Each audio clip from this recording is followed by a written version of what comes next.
hit the record button and welcome everyone to the 2021 BIN Grant Program. Thank you for being with us this morning. I am Brittany Rosenberg, Executive Director of the State of Texas Alliance for Recycling. We're a registered 501c3 nonprofit on a mission to promote recycling throughout Texas. And we do that through a number of programs, one of them being this BIN webinar, and we do that with the support of our mission partners. Our mission partners come from all over Texas and come from all over the recycling industry, and they help us do all kinds of really good work like education for industry members as well as for the public, and partnerships and promoting recycling in general. So today we're going to talk about the Busch BIN grants and who should apply and how the application process works and what comes with them. And then we've also got Alec Cooley from Busch Systems is going to be here to go over some best practices with us. And those apply kind of generally to anybody that's using a recycling bin. So it's not just if you end up applying for a grant, but also these are good tips for anybody that is currently using a recycling program that you're looking to make better, or you're thinking about building one. And then we've also got Amy Tomaitis from the city of San Marcos that's going to be here to give us a little bit more of an in-depth sort of case study of, she's a previous Busch BIN grant winner, and she's going to give us an overview of how that's been going in the city of San Marcos. So each grant offers up to 6 waste washer bins, which are those pictured there on the left, 28 quart desk side bins. Those are the standard desk side bins. Pretty much everybody is familiar with those, but they also come with this innovative, cool hanging waste bin that goes on the side of it as well. And it kind of helps make the process of recycling a little bit more convenient, especially for plastic packaging and small films and stuff like that. So who should apply? Schools, small businesses, nonprofits, and local governments. We don't put any really heavy limitations on who should apply because we want it to be open to as many people as possible, but the grants are given, of course, based on need. And so if you're a commercial entity that wants to start a new recycling program, and the idea of buying a whole bunch of bins isn't a big cost prohibitive for y'all, you may not be someone that's going to apply to this grant. If you're looking at starting or enhancing a recycling program and you could really, really use the boost of some free equipment, this could be for you. The application is live online at recyclingstar.org/bin grants. Applications close end of business on September 11th this year. So make sure you do apply by then, and there will be some emails at the end of this webinar sent out with a link just to make sure that everybody has it. There will be a jury process, and then winners will be announced in October. And then we'll be looking at the bins being delivered sometime in November around America and Texas Recycles Day, which is November 15th for those of you that may not be familiar with Texas Recycles Day. You can look up more about that online, but we'll be doing some promotional stuff too. This was some examples of how the bins have been used from previous bin grant winners. Magpies and Peacocks won last year, and they have them in their warehouse floor. They're also a nonprofit, and they help in the reuse sector of the circular economy. And so their bins are open in their warehouse store for the public to use, but also for staff and volunteers.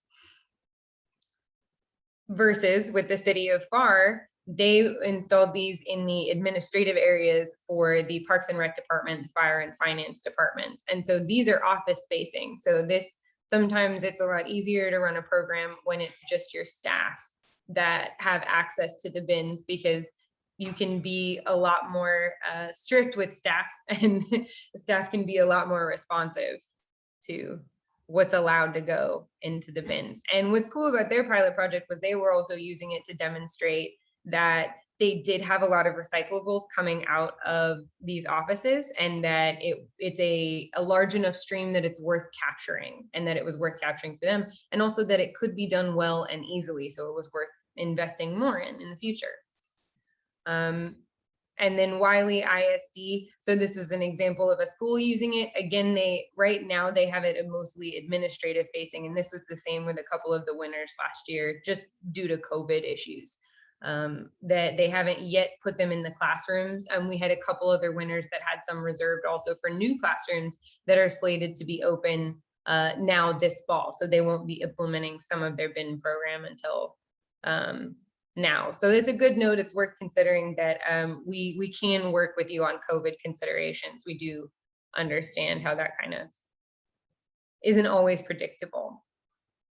So that is the long and the short of the BIN grant program, essentially. But if you have any questions following up on this, you can always email us at info@recyclingstar.org. I think the email is also directly on the application as well. But if you aren't sure if you qualify or if you have a question about filling out the application, please do reach out, because we want everybody to have the opportunity to apply for these bins. And with that, I will go ahead and turn it over to Alec Cooley of Busch Systems, so he can talk to us a little bit more about the bins themselves and best practices for using them and some success tips. Great. Thank you for the introduction, Brittany. Let me get my screen share going. No problem. And in advance, if you do have any technical issues, I will hop up and post your presentation for you. Great. Okay.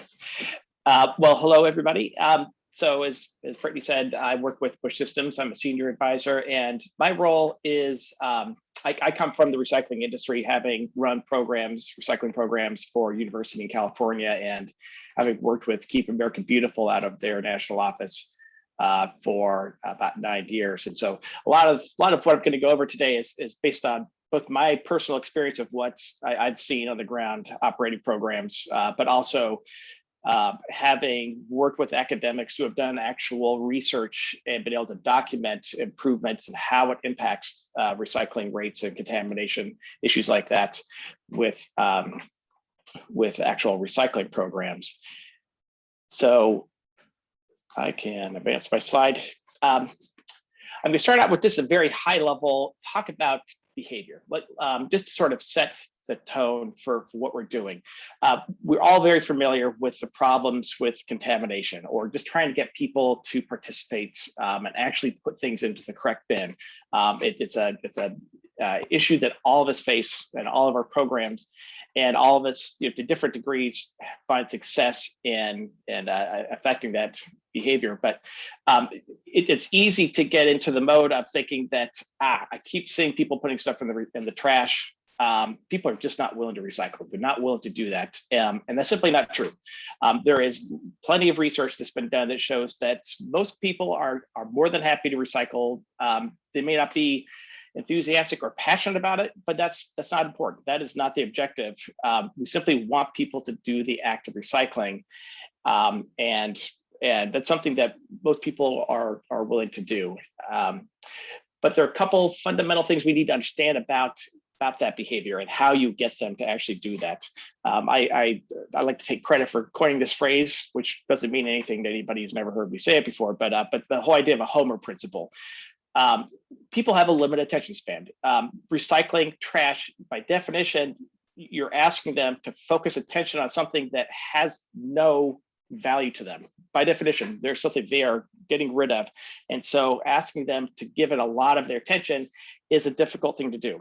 And that's important to know when it comes to how we impact their behavior. The setting that you're engaging somebody in also has a big impact. We're talking about office settings where, for the most part, you have the same group of people who, for the most part, are interacting with your recycling infrastructure on a day in, day out basis, which makes it much easier than, say, a public setting, a park or an airport, where it's a transient relationship and you don't have the same opportunities to engage people. Their expectations for what and how to recycle are constantly changing. So, some of those dynamics also play into this, but that is something to keep in mind, is that it is much easier with with an office setting.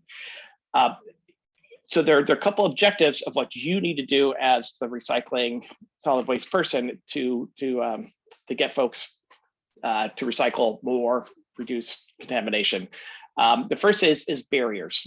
Most people, as I said, are willing to recycle, but you have to make it convenient. You can't expect people to walk past 2 or 3 trash bins to find that recycling bin way down at the end of the hallway. They simply won't do it. So you have to have an infrastructure that makes recycling equally convenient with trash.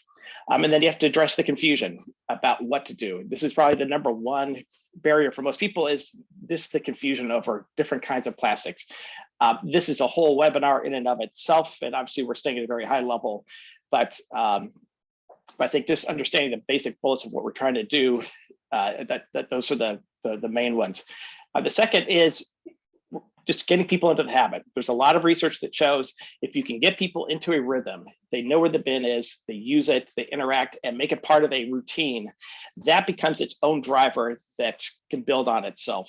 That is more important than the caring about, actually being a motivated environmentalist, really understanding all the value of recycling.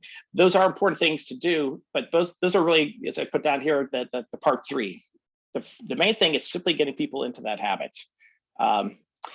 Once you've accomplished those, then with the efforts and the resources you have, then you want to focus on the education, because you can build people's commitment and make that stronger, but that is much harder. And that's the main reason that I put that down as the third point. So let's talk about infrastructure, which is really most of what I have to talk about. I like to frame this in terms of, we've been collecting trash from offices for as long as there have been offices, and so we've, in many cases, either if you have no recycling program at all, or even if you have an existing one, oftentimes what you're doing is you're working from this legacy system that was designed to remove trash efficiently. And that throws up barriers in and of itself. And those come in different forms. If custodians only empty the trash at your desk side, but they don't get recycling, that creates a disparity that creates a bias in favor of trash, because that now is more convenient than having to get up and walk to the central bins. That's one example of a barrier from a legacy system like this. The other is that you may not have a recycling bin at all next to each trash location. To the point I made earlier, you're forcing people to walk further and go out of their way. And then even where you have a well-developed recycling program, and I see this a lot with universities especially, but even in government and office settings, oftentimes a recycling program is built over time. And I like to think of it in terms of you're sort of grafting on recycling onto an existing waste management system. But without strategic planning, you might end up with a very hodgepodge sort of system. You have different kinds of bins. They don't look the same. The colors don't relate to each other. That creates its own level of confusion right there.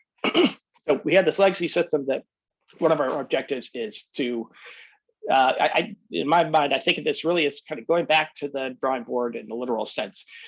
If you had no program at all and you were designing it from scratch, how you're going to handle both trash and recycling, what would it look like?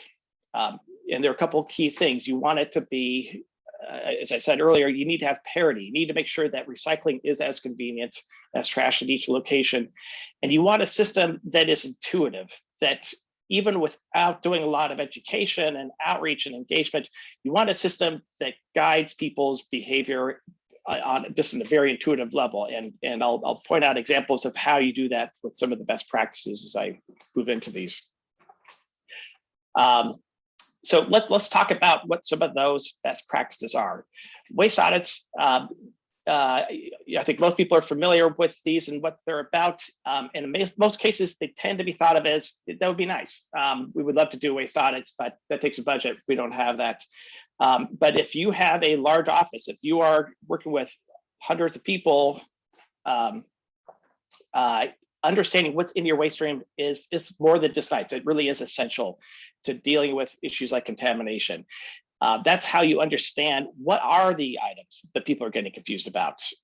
If you know exactly what kinds of plastics are showing up in the trash versus the recycling, that kind of granular information is critical to doing effective education and engaging people. It also, it informs what you put onto signs.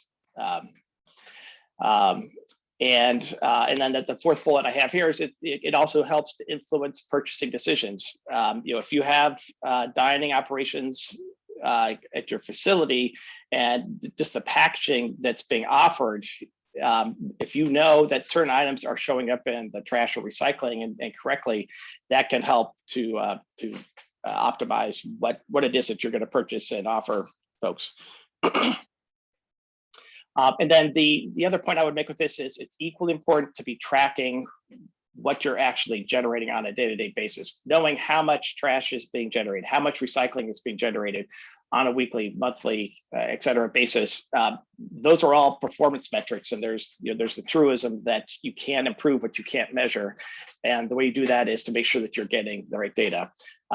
With a longer webinar, would love to get into details more about how we try to implement some of these. But for today, we're just going to start off at, introduce these on a high level. So let's talk about the actual individual desk side infrastructure. As Brittany pointed out, some of the bins that are being offered as part of the grant are these waste baskets that show the little clip-on trash that goes on the side. And these go back to a study that we did when I was with Keep America Beautiful 6 or 7 years ago, where we went into offices in 4 different cities around the country. We did set up different types of configurations of bins at the desk side. And we did lots of waste audits. We brought in a team, statisticians and behavioral psychologists to help design this. And we measured to see what system would work best. Simply having a recycling bin that is equal in size to the trash, did that make a difference? To take away the trash bin altogether and just leaving people with the recycling bin, did that have an impact? What we found was this what you see here in the middle, where you have the small clip-on trash onto the larger recycling, had as much as a 20% improvement on both the amount of recyclables being collected and also reducing contamination by an equal amount. And there are a couple reasons that we suspect that's the case with this. And this goes back to the point I made a second ago about intuitive design. For one, just the size of that little black wastebasket is narrower than the size of an 8.5 by 11 sheet of paper. In other words, if somebody is not paying attention, again, going back to the Homer principle, if people are not focusing a lot of attention on this, but you may just be dropping your hand down to the bins at your side as you're looking at your screen, writing an email, to put that sheet of paper into that small little black basket requires attention. You would actually have to focus on crumpling it or narrowing it down so that it will even fit into that. And so that's an example of how the person is most likely just going to put it into the recycling bin. That's intuitive design that doesn't require a lot of understanding and focused attention to do it. So that's a study that there are fact sheets and a full 112-page report are all things that you can find on the Keep America Beautiful, their national website, or if you want to shoot me an email, I'm happy to forward that to you as well. That goes more in depth into that study. So I would definitely point to that as one best practice. One thing that study did not look at that there is increasing focus, and I'm seeing big companies like Microsoft, HP, others I could point to are simply taking away all bins altogether at the desk side, and especially as we emerge from COVID, cross your fingers, and you see more offices starting to explore the idea of co-shared space where you don't necessarily have your own dedicated desk, but you're sharing space. But even where you do have the traditional model of offices, the understanding that people don't necessarily need to have a wastebasket there, and asking them to get up and walk to the central area, that can potentially have an even bigger impact on recycling. I'll come back then in a moment, but but just want to put that down as one thing that I'm seeing more offices start to do.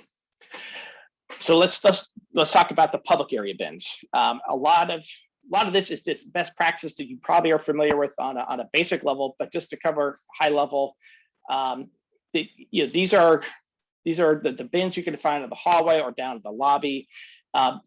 The main thing is, again, keeping in mind that Homer principle that people are not necessarily focusing a lot of attention. They may be walking by, looking ahead towards the restrooms or wherever they're going, and they're just sort of casually dropping stuff down.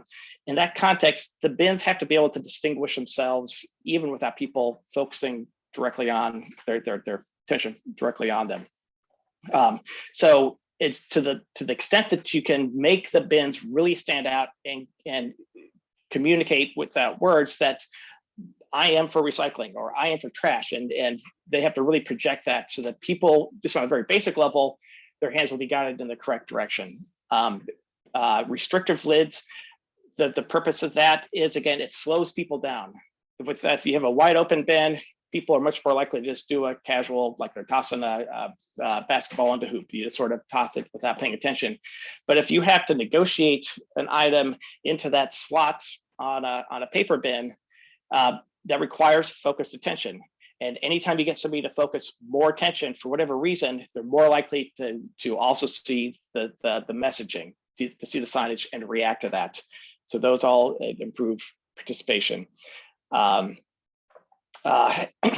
consistent arrangements, having the same type of stream set up for the same materials in all locations, having that absolute parity for recycling and trash. And if you have other streams in all locations, not just thinking, well, I could put one recycling bin on the floor over this corner and get away with having trash in others, because people will walk to that. Again, we've already discussed that people are not going to do that in most situations.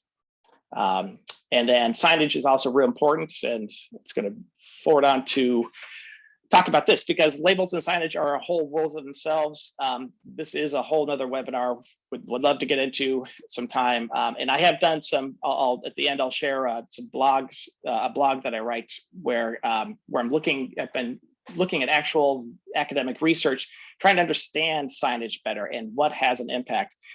But on a very high level, the signs serve three basic purposes. One is just to distinguish the streams, just like having color distinction. It's one more thing that gets people to just subliminally understand, there is a distinction. These are not all the same. The second level of information they communicate is just the essential what each category is, the recycling, the landfill. For some people, that's all the information they need, is simply to know that it's recycling, it goes here. And that might be as much as they actually look at. For the third level, it's actually informing that sorting decision. This is where you start getting into the granular level of, well, what kinds of plastics go in there, if plastics at all. Some people will look at that level of detail, many will not, which is why you want to make sure that you've got the first two bullets there to at least catch as many of those people as you can. But for those who are willing to stop and look closer and who do have questions or are not sure, having information there that helps direct them is important. In a classic sort of public space, if we were talking about a park, airport, places like that, you want to keep that information to a bare minimum, because one concern is information overload. If people see a wall of text, of long bullet list of items, their eyes are going to glaze over, and rather than getting at least the core central information across them, you lose it altogether. In an office setting, I think you have more latitude because people are going to interact with the bins repeatedly, and they're just more likely to absorb that information over time. So I think you can get away with putting more information on there. But again, the bin itself in a public area is still not going to be the best location to give them lots and lots of information. That's more appropriate to put onto flyers that are dropped off for their desk, or as you can see on this, the lower photograph shows one of these little side buddy bins that you can have at their desk side. Having more information in that location makes more sense because the person sits there. They're going to look at that. They cannot not help but see that information, and it's where they're in the mindset to look for that kind of information as well. So you can get away with having a lot more detailed information there. But to go back to public spaces for what you do put onto the sign. The size and the position are both important. People need to be able to see it as they're approaching the bin. See it from 5 feet away. You can't expect them just to get up right up to it, and that's the first time that they focus on it, because they may already have decided what they're going to do. Their arm is already reaching out for the opening that they're going to put something through before they read anything, if that's the closest that they get that information. So allowing people to start thinking about and start to form what they're going to do as they approach is important. We did a project, Busch Systems worked with the University of Georgia. A couple of years ago, we did a study where we tried adding on these little sign frames that go above the bin that you see in these two bins in the upper photograph. We did, again, waste audits before and after to test how that would work. And we found that when you put that sign on top, regardless of what the message itself was, that had a dramatic effect on people sorting. In that case, it's just a prompt. It's something that is closer to eye level where they're more likely to see it. And it helps, and it also gives you a broader platform to put more information. If you just have the lid of the bin, depending on the style of bin you have, there may be limits to how much information you can get on there in the first place. So, so there's definitely value to having prominent signage that really stands out to show that information. Again, happy to answer questions if folks have specific questions about this, but let's save that detail more for the Q&A. I will here, I'll just point out a couple things that I like or dislike about some of these signage. I love having, again, the photo on the left, having the signs that are at eye level, but depending on the setting, this may be too much information. Office, maybe you can get away with it, especially if you're showing photos of specific items that are common in your office. It's worth showing, but do you need to have 3 different examples of brown food packaging? Maybe not. Maybe you can get away with just one that conveys that information, and people will understand that applies to other similar items, but you're not giving them so many photos, so many words that they start to tune out and you lose them altogether. In terms of listing out no's, again, there's the best practices, and then there's how it actually translates locally to your situation. And this is where, again, where waste audits come in, it can be really important.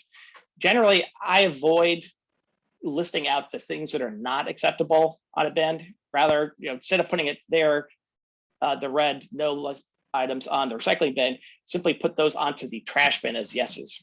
It limits the amount of information that people are trying to absorb. It makes it easier.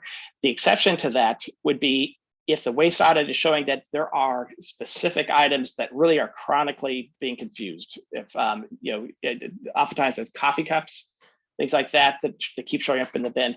That would be the situation where it's worth that opportunity cost of people's attention to go ahead and list that and have a big strike through on it.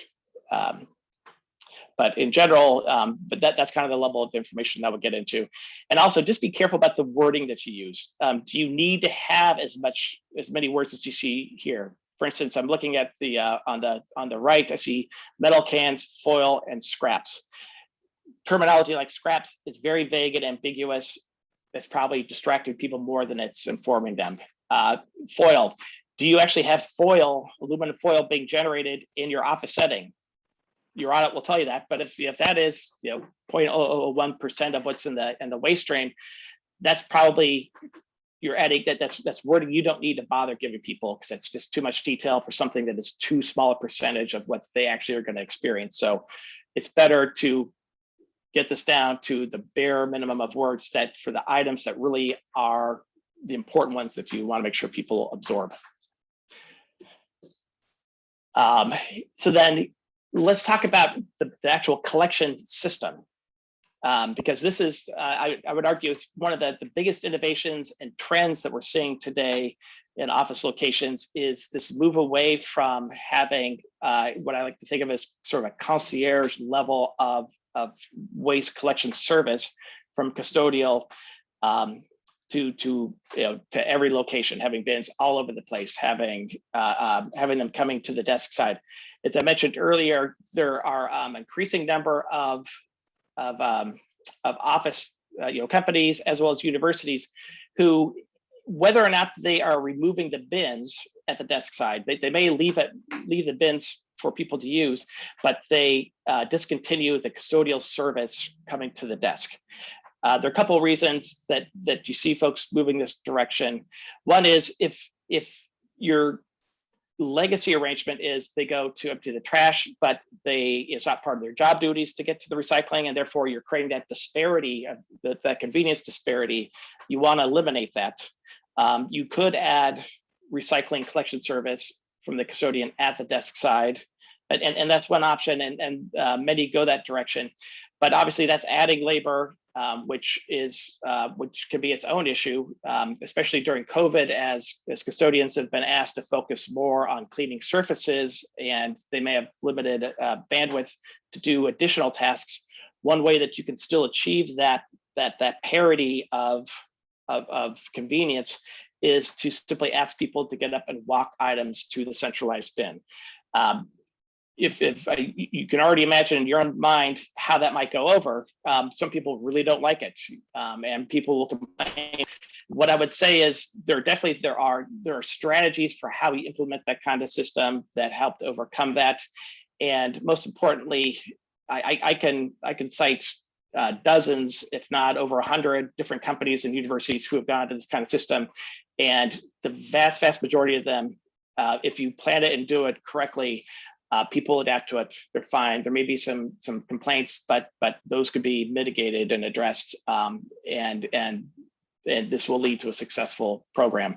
So these are all steps that can be done, that all are part of, again, creating what that sort of optimized ideal collection arrangement is that overcomes that legacy of just making waste more convenient, and levels the playing field to make it easier for people to recycle. And there is plenty of academic evidence that shows that individual pieces of what I'm referring to can have an impact in a measurable way. So one of the last points I want to talk about, and I know I want to transition so that we can bring Amy on. So the last component of this that's really important in terms of setting up your infrastructure is just understanding the importance of uniformity. And I think this is something, I've been in the recycling field for 27, 28 years now, and we really did not have an appreciation for this when I was getting started. And it's just in the last 5-10 years that you're seeing much greater focus on this, but this consistency.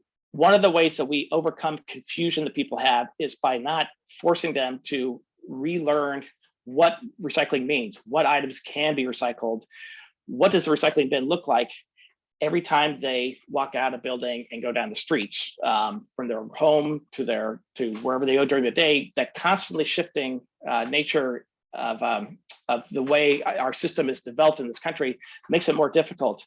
And that's true even within your office. And so you have a limited ability, obviously, to control what's happening with recycling programs outside of your facility, but to the extent that you can at least have a consistent item system within your facility is hugely important. And that means having the same styles of bins, the same color scheme, et cetera.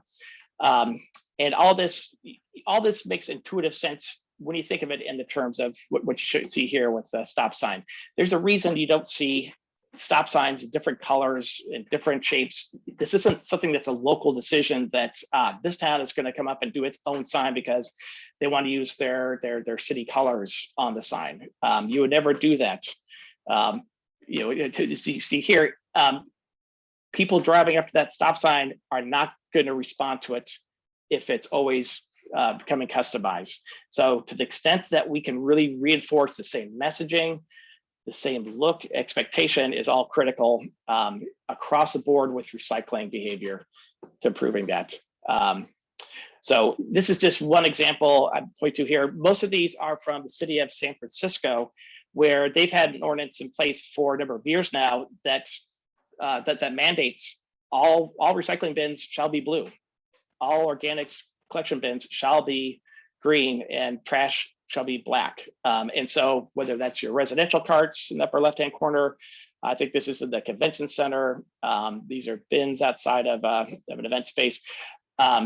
Anywhere you go in San Francisco, you're going to see this system, and that makes it easier for people to know as they go through the day what's consistent. Again, we've already talked about the fact that you can only control what's in your facility, but certainly being aware of, being cognizant, are there standards? If most of the people in your office are living in this county, and the collection system for that is using this color, be cognizant, and to the extent you can, look to coordinate around that. In general, I would say there has been there's a stronger and stronger trend towards using blue as recycling. I mentioned San Francisco. The state of California passed legislation 3 years ago that now makes that a statewide law that will go into effect in the coming decade. And so if you don't have a color in place right now and you are looking to standardize that, I would think of blue as recycling, green as organics. So I'm going to close up and then I'll hand it over. But the last piece is education and employee engagement. You can't underestimate the importance of this. You have to have an effective infrastructure that's designed to help people, but it doesn't overcome the need to actually engage them.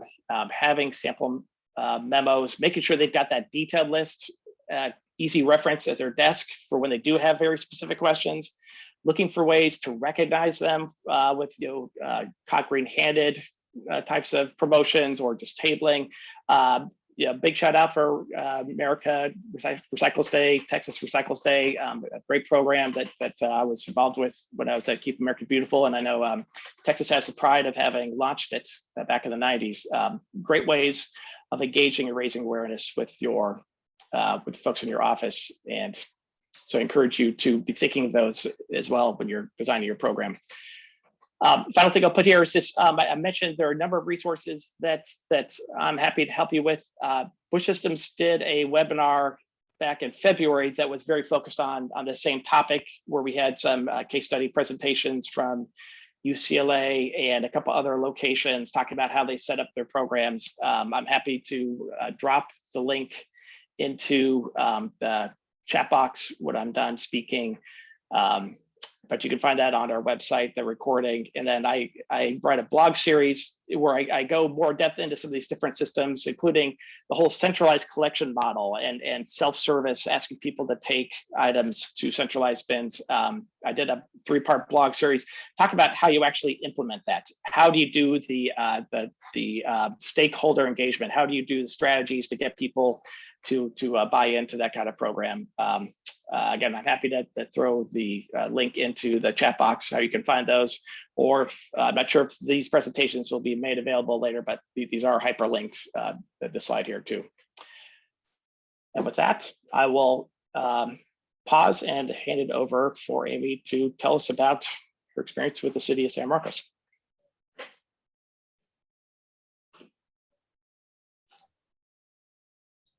Thank you, Alec. I'm not sure if Brittany wanted to say anything, so I'm going to go ahead and share my screen.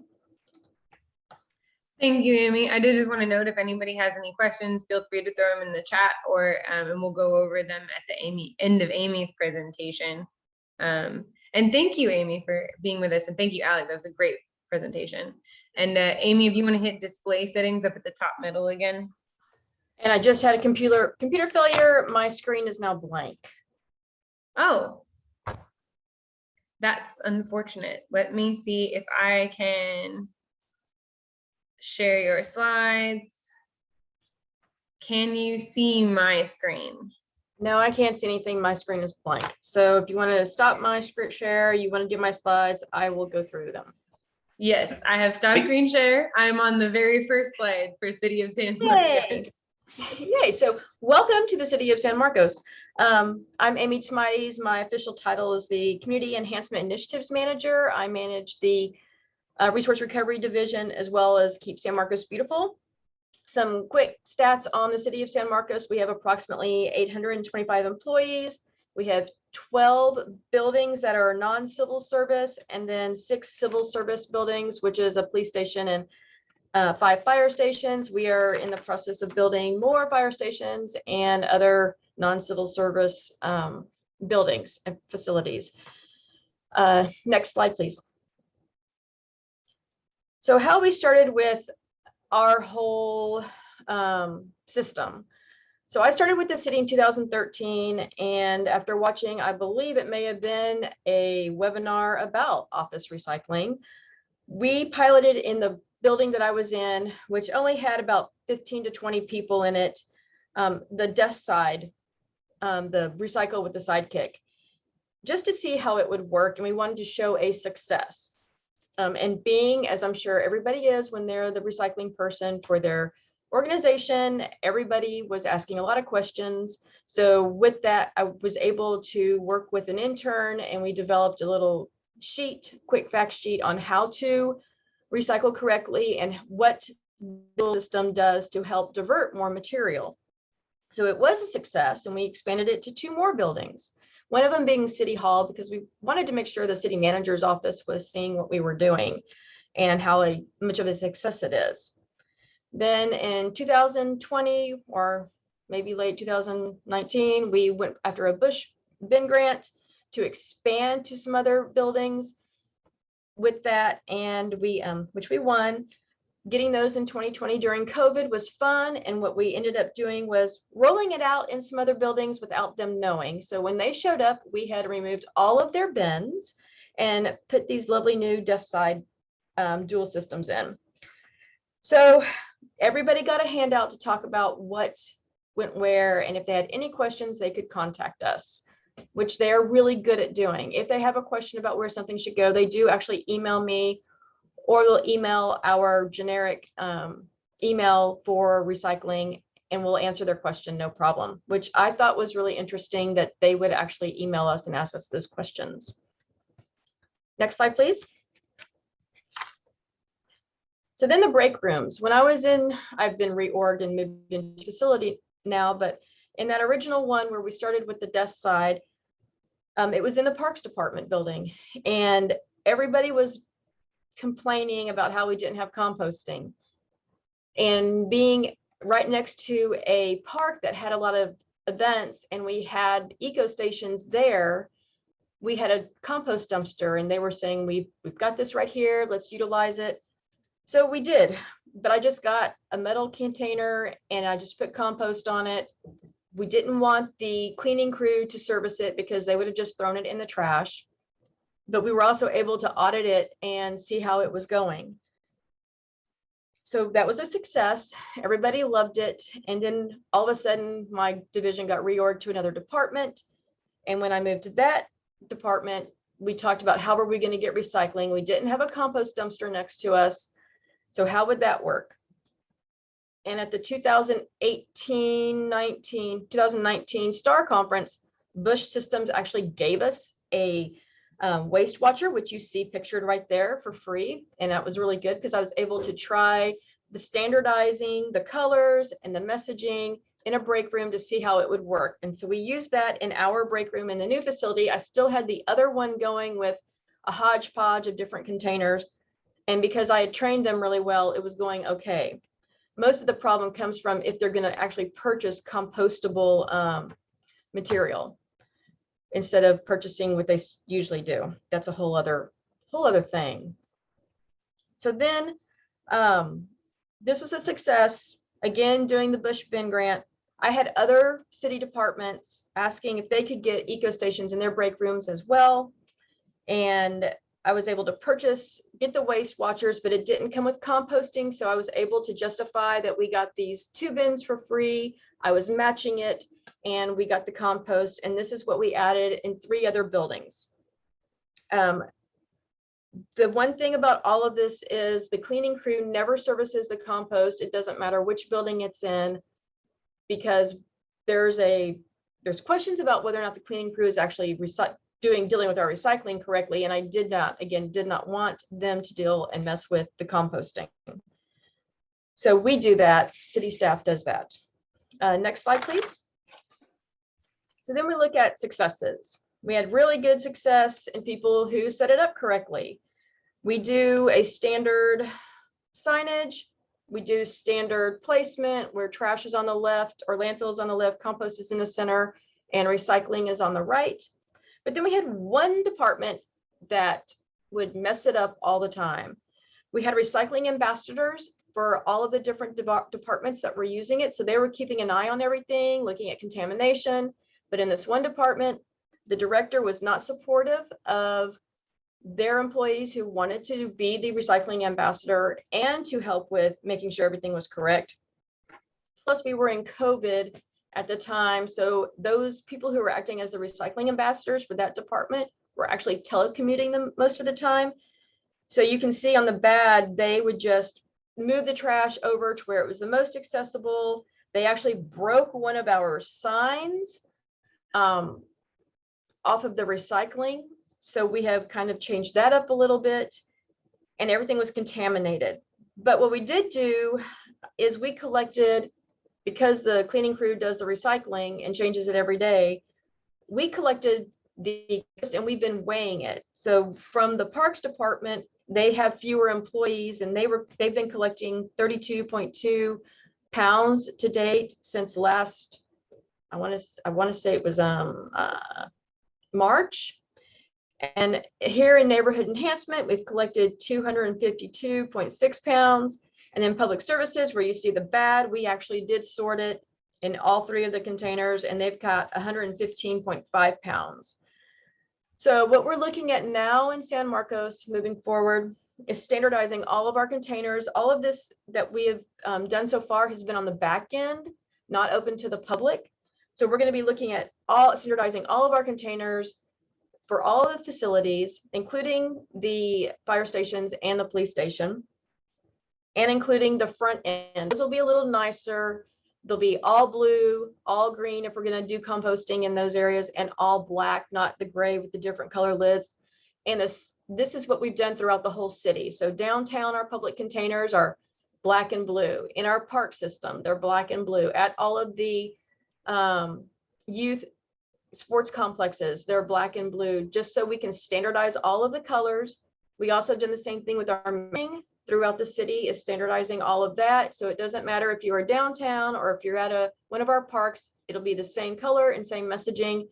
People understand. And the messaging is words in English and Spanish, and also pictures, images, because we just want to make sure we're keeping that standardization and making it easier for people to understand. So what we did get is, because we get a lot of complaints about the cleaning crew possibly not recycling everything, we are looking at, and since we've been testing this with the compost, is having the staff have their recycling ambassadors take the recycling to our recycled dumpster or carts. That way it will help, one, minimize our cleaning crew contract, because they're not spending their time doing that, and two, it'll make sure that we're maximizing our recycling and not contaminating it. So next slide, please. So there we go. That's what we do in the city of San Marcos. And thank you. Amy's also put up her email on here if you would like to send her questions, which was very nice. But yes, also to Alex's question, if these slides will be made available, yes, that is this as well as the recording. And then also I'm going to put all of those links that Alex has to his blog stuff, as well as a link to just San Marcos, so that you can kind of see, get in perspective in what Amy was talking about. And I do see, and then Alec has also put those in the chat. So thank you. If y'all have any questions, go ahead and please throw them in the chat. I am going to be watching it, but I did also, as we were going through with these last couple of minutes, have some notes I wanted to touch on and kind of just go over at the end of this, which is that I love approaching it from the idea of behavioral science, and just looking at, you have a large system, you have a large machine of an office, a facility, especially for a city or a school. You have lots of people that have jobs and locations that they go to regularly, and they have routines and habits that they perform every day. And so how can you just plug into those regular routines in a way that doesn't bother them so much that they don't do it, and it doesn't allow for them to not do it, maybe even in a way, but that it positively encourages it. So I like the idea of that, of taking away the trash and recycling bins from the desk sometimes, if you're seeing high contamination, so that it's more of a walk. And then potentially that's a positive spillover behavior, because you're encouraging, better circulation in your employees as well. And then also just that concept that it's way easier to get into a good habit than it is to remake a bad habit. So especially when you start implementing a recycling program, if you just have it with the basics, like Amy, I'm not sure if this is something that San Marcos did, but I know a lot of pilots, when you're starting with break room collection, they'll do just clear plastic water bottles, where that's all they start with on their program, is one item, and it's one picture and one notice of, hey, this is what's for, we're going to start recycling, and we're going to start recycling this stuff. But it depends on also what you're able to budget for, as far as it. I was going to ask for both of y'all, just if you, well, actually, Amy, real quick, if you had any challenges with translation, because I know that comes up a lot for our Texas facilities, of needing to put Spanish and English on there for sure, as potentially other languages as well. So we translated it, and then we sent it to a couple of Spanish speaking employees, and they will verify the translation for us. Okay, great. And is there ever, I previously working with other cities, and at City of Fort Worth, there was sometimes where sometimes the English way that we were explaining things, in English, sometimes on why, especially for a city program, if you're recyclables, if you're not taking small items like straws or business cards, which is common, explaining that to residents that we don't recycle straws or business cards, sometimes we had to change the language and the way that we were explaining it depending on the languages. But so most of our translation is on signage, which we try to use minimum words, and then doing the images. So we haven't had to do any big translation like that, but usually, because we have the image with it, people are understanding what's going on. that makes sense. So exactly, underlining the importance of the images and the immediate recognizability, and like Alec was pointing out with the icons. And if I can jump in, Brittany, and that definitely goes back to knowing your local population and what kind of terminology resonates. Because I'm in South Carolina, and the terminology I might use versus what if I were in California, there are subtle things that people might respond differently. Can I get away with saying bottle? Is that going to, what is the meaning of that for most people? Is that plastic, or is that glass, or is that universal? Understanding and thinking on that sort of granular level of how people will receive that information is as important as the fundamental categories of what you're trying to put on. Smart, very smart. And then I wanted to give an example. It was and then ask if y'all had any other examples, just because it's a kind of a fun note to end on. There was a very large manufacturing company that was wanting to eliminate all the styrofoam because they couldn't find a recycler for it. And so they created a mugshot challenge, where they had all their employees start bringing in a reusable mug, and then take a picture of them using take a selfie with their reusable mug, and tag the company in it, and it entered them in a weekly drawing. And they ran the drawing for several weeks, and it was a very inexpensive employee promotion that made people feel excited, and became kind of a culture as well. And so I wondered if either of y'all maybe had examples of something like that either you did and it worked, or you saw it and you thought it was cool and it worked well there. Maybe you want to go first? Go ahead, Alec. Sure. I love the mugshot concept, because it's as you alluded to, it gets to a social component. And one of the things we know about behavior is, and this is not universal to recycling, but in general, we are social creatures. The concept of peer pressure applies to more than just teenagers, and not in a negative way, but just in a positive way. When you can show that this is something we do, that is an incredibly powerful motivator. And I love the mug concept because with the mug shop, because you are showing people your coworkers are the ones that you see on there. So that's a very powerful. One other thing I would point to on the behavior in terms of messaging, and this was for those of you who might be familiar with the I Want to Be Recycled PSA campaign that Keep America Beautiful did for many years with Ad Council. We did research that went into that showed that, and this has been backed up by other more recent research that is one of the blogs that I've written about. It's less important that people understand the environmental reasons and why that's important. That's going to resonate for some people, but it's not going to actually drive behavior for most people. What we were finding is that there's just a curiosity of what happens to recyclable items. And that goes to validating the effort that one makes. If I'm, I don't really need to know if it's going to save the earth, but if I put something into a recycling bin, is it actually going to get recycled? We've all heard the sort of the urban myth and sometimes true that, well, it all gets thrown away when you put it in there. So that's an incredibly deflating aspect to behavior. If people have that perception that, it all gets thrown away behind the scenes, that's very corrosive to behavior. Conversely, when you can talk about, that aluminum can you put in there, it's being taken to this facility, it's being baled, and it's going to end up here, and it gets turned into the aluminum body of an airplane.